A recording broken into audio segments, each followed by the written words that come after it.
চিংড়ি মাছ দিয়ে এত মজাদার ভুনা এর আগে কি কখনো খেয়েছেন? একবার এই রেসিপি বানিয়ে দেখুন। ভাতের সাথে আর কোনো তরকারি লাগবে না। চলুন দেখে নিই ধাপে ধাপে সহজ চিংড়ি ভুনা রেসিপি। প্রথমে আমি রুই মাছের পিসগুলো বড় বড় সাইজগুলো বেছে নিয়েছিলাম আর এগুলো ভাজা ভাজা করেও নিচ্ছি। তো বেশি সুন্দর করে ভাজা যায় তত বেশি হচ্ছে মাছের ভুনার আর চিংড়ি মাছের ভুনার টেস্ট অনেক বেশি হয়। ভালো করে ভেজে নেওয়ার জন্য মাছগুলো বারবার আমি উল্টে পাল্টে নিচ্ছিলাম আর দেখছিলাম কতটুকু ভাজাও হয়েছে। এইভাবে ভেজে নিলে খুবই সুন্দর হয়, দুপাশে অনেক সুন্দর ভাজাও হয়। কালারগুলো দেখতেও অসাধারণ হয়। ঠিক এইভাবে অনেক সুন্দর করে ভেজে নিলাম আর আমি এইটা এখন একটা বাটিতে উঠিয়ে নিচ্ছি। কুচি করে রাখা পেঁয়াজগুলো আমি তেলের মধ্যে দিয়ে দিলাম আর পর্যাপ্ত পরিমাণে তেল না হয় আমি তেলটি উপরের অংশে আবার দিয়ে দিলাম। এইভাবে তেলগুলো আমি দিয়ে দিচ্ছি আর কিছুক্ষণ নাড়াচাড়া না করে রেখে দিয়েছি। তারপর আবার কিছুক্ষণ পর যখন দেখলাম তেলটা গরম হয়ে গেছে আবার নেড়েচেড়েও দিয়েছি। পেঁয়াজগুলো আমি বারবার নেড়েচেড়ে দিচ্ছিলাম আর ঠিক এইভাবে আমার পছন্দ মতো পেঁয়াজ ভাজাও তৈরি হয়ে যাচ্ছিল। রান্নার শুরুর দিকে এই পেঁয়াজগুলো আমি অনেক যত্ন সহকারে ভেজে থাকি, কারণ পেঁয়াজ ভাজা ও রান্নার অনেক বড় টেস্টির কারণ হয়ে দাঁড়ায়। পেঁয়াজ ভাজা যত সুন্দর হবে ততই আমার রান্নার টেস্টটা দ্বিগুণভাবে বাড়বে। রান্নার টেস্টের দিকে খেয়াল রেখে আমি আমার পেঁয়াজটা অনেক যত্ন সহকারে ভেজেও ফেলেছি। এখন বাটিতে রাখা মশলাগুলো দিয়েও দিলাম। এগুলোতে আমি কি কি মিক্স করেছি সেটাই বলে, মশলাগুলোতে আমি দিয়েছিলাম আদা, রসুন, আরো যেগুলো দিয়েছি সেগুলো হচ্ছে তারপর মরিচ গুঁড়ো, হলুদ গুঁড়ো, তারপর জিরা বাটা, আরো গরম মশলার বাটা। মশলা বাটাটা আমি খুব সামান্য ধরনের ব্যবহার করে থাকি, খুব বেশি যে ব্যবহার করি তা নয়।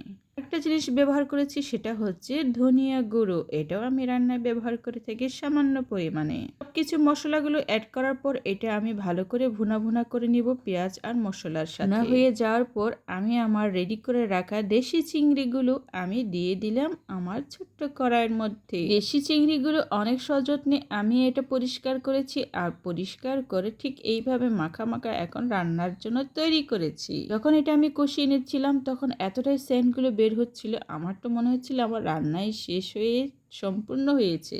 না না, এগুলো সম্পূর্ণ হতে আরও অনেকটাই সময় লাগবে আর এই সময়টা আমি হালকা আঁচের মধ্যে এটি রান্না করব আজকে।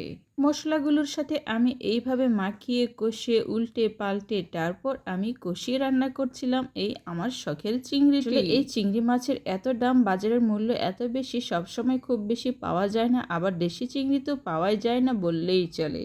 চিংড়ি মাছের ভুনা এতটাই মজাদার হয়, প্লেটে আর অন্য কোনো রেসিপির কোনো প্রয়োজন হয় না। চিংড়ি মাছের এই মাখা মাখা ভুনাটি আমার এতটাই পছন্দের, আমার মুখে তো এখনই জিভের জল চলে আসছে। আরেকটু ধৈর্য করে রান্নাটা সম্পূর্ণ করেই না গরম ভাতের সাথে এই মাখা মাখা রেসিপিটা খাওয়া যায়। ঠিক এইভাবে চিংড়ি মাছের মাখা মাখার তরকারিটা আমি তৈরি করছি আর মনে মনে ভাবছি আমার গরম ভাতটাও একসাথে হয়ে যাক, তাহলে আমি একসাথে খেয়ে নিতে পারবো। বাবা বলছিল এই টাটকা চিংড়ি মাছের ভুনাগুলো খেতে কিন্তু খুবই সুস্বাদু হয়, এগুলো রেখে দেওয়ার কোনো প্রয়োজন নেই, চটপট রান্না করে দাও। আর দেশি চিংড়ি মাছ খুবই মজাদার হয়, বড় বড় চিংড়ি মাছগুলো অতটা খাওয়া হয় না। আর যেভাবে ফেসবুকে কিংবা অন্যান্য জায়গায় দেখা যায় যে জেল ঢুকিয়ে দেয়, সেই কারণে আর আমাদের বাসায় বড় চিংড়ি মাছ খাওয়াই হয় না। ছোট ছোট দেশি চিংড়ি মাছগুলোতে এতটা তার সুযোগ নেই আর এটা টাটকা পাওয়া যায়, যখন তখন বাসায় কিনেও নিয়ে আসা যায়। তাই ছোট এই চিংড়ি মাছগুলো কতটা নিরাপদ আর কতটা সুস্বাদু সেটা বুঝতেই পারছেন। আর এতটাই প্রিয় আর এতটাই ভালো লাগে, এটার টেস্ট বলাই বাহুল্য। মশলা কষিয়ে যেটুকু পানি ছিল সেটুকু পানি দিয়ে আমি চিংড়ি মাছগুলো ভালো করে কষিয়েও নিয়েছি। মাছগুলো মশলার সাথে ভালো করে কষিয়ে নেওয়ার পর এবার আমি পর্যাপ্ত পরিমাণে যেটুকু আমি ভেবেছি ঠিক সেভাবে কষিয়ে ফেলেছি। এখন আমি রান্নার উপযোগী করার জন্য আরেকটু পানি দিয়ে দেব। এই পানিটা হচ্ছে আমার আরো সিদ্ধ, আরো রান্নাটা আরো টেস্টিফুল করার জন্য। এরপর আমি বাটিতে করে মাছ নিয়েছি, এই মাছটা এখন আমি এই চিংড়ি মাছ ভুনার ভিতরে দিয়ে দিব।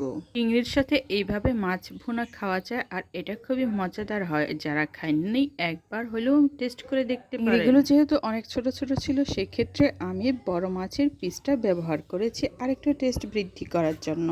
মজাদার রেসিপিটা খুব সহজেই তৈরি করা যায় আর এটা হচ্ছে ঘরোয়া পদ্ধতিতে তৈরি করা যায়। পরিবারের কাছে সবার প্রিয় হওয়ায় রান্নাটি আমি খুব মজাদারভাবে টেস্ট করেছি আর খুব মজাদারভাবে রান্নাও করছি।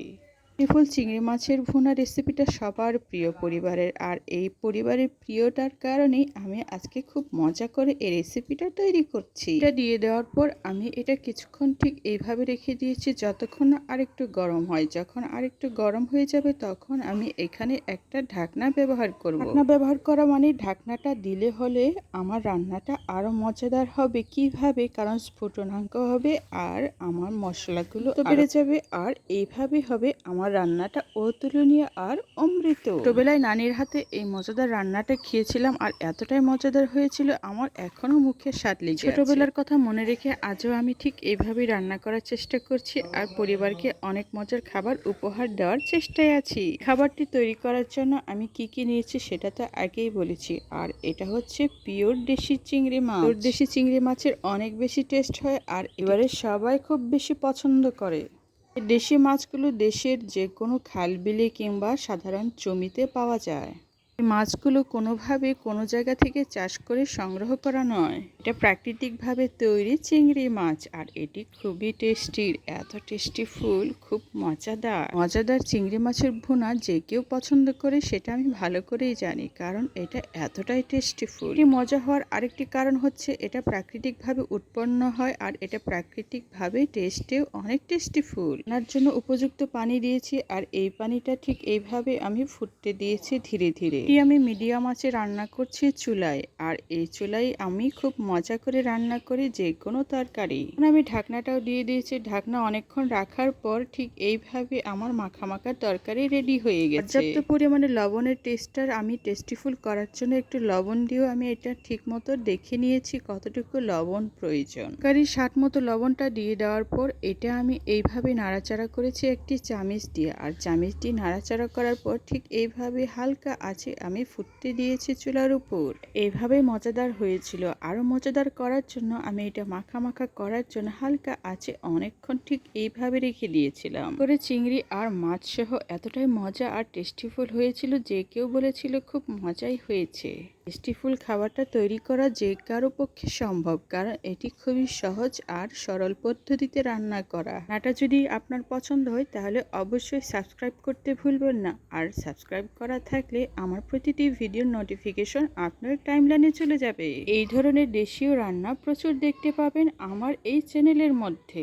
অনেক শুভকামনা রইল যারা শুরু থেকে শেষ পর্যন্ত আমার ভিডিওটি স্কিপ না করে দেখেছেন, আপনাদের জন্য অনেক শুভকামনা আর ভালোবাসা রইল। হালকা আছে আমি আমার রান্নাটা ঠিক এইভাবে পরিপূর্ণ করেছি অনেক মজাদার আর টেস্টিফুল ভাবে। আমার পরিবারের সকল সদস্যরা এটি খুবই পছন্দ করে আর খুব মজা করে গরম ভাতের সাথে খেয়ে থাকে। আপনার রান্নাঘরে ঠিক এমন মজাদার রেসিপি তৈরি করুন আর পরিবারের সদস্যদেরকে মজাদার খাবার উপহার দিন। হালকা আছে শুরু থেকে শেষ পর্যন্ত, শেষের দিকে ঠিক এইভাবে রেখে দিয়েছিলাম যাতে আরো মজা আর ঘনত্ব বেড়ে যায় আমার রান্নায়। তরকারি কালারটা এতটাই সুন্দর দেখাচ্ছিল আর পরিবারের সদস্যরা এসে বলছিল আজকের রান্না মানে এত মজাদার হয়েছে, এখন বসে বসে অনেক মজা করে খাবো সবাই মিলে। এগুলো খুবই সুন্দর হয়েছে আর কথাগুলো শুনতে আমার খুবই ভালো লাগছিল। অনেক ধন্যবাদ।